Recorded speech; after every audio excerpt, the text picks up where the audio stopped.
আপনাকে কি করে ভালো না বাসি ইয়া রাসূলুল্লাহ। যখন আপনি আমাকে ভালোবেসেছেন সেই 1400 বছর আগে, যখন আপনি আমাকে মিস করতেন, আশা করতেন যেন আমার সাথে দেখা করতে পারেন, অথচ তখনও আমি জন্মই হইনি। সেদিন সাহাবীরা আপনার চোখে পানি দেখে বলল, ইয়া রাসূলুল্লাহ, আপনি কাঁদছেন কেন? আপনি বললেন, আমার ভাইদের খুব দেখতে ইচ্ছা করছে। সাহাবীরা বললেন, আমরা কি আপনার ভাই নই ইয়া রাসূলুল্লাহ? আপনি বললেন, না, তোমরা আমার সাহাবী। আমার ভাই হলো তারা যারা আমার পরে আসবে এবং আমাকে কখনো না দেখেও তারা আমাকে বিশ্বাস করবে।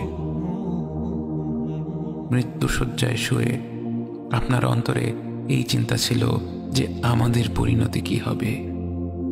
উম্মতি উম্মতি বলতে বলতে আপনি আপনার রবের নিকট ফিরে গিয়েছেন। আজ আমরা আপনার উম্মতের অংশ।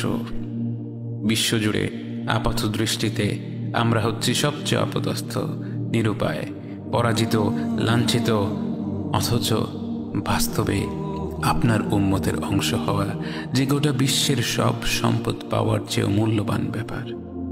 আজ আমার মনে যত আশা, যত আকাঙ্ক্ষা, যত স্বপ্ন, যত চাহিদা, সব কিছু পেয়ে গেলেও নিজেকে এতটা সৌভাগ্যবান মনে করতাম না যতটা মনে হয় আজ আপনার উম্মতের একজন হতে পেরে।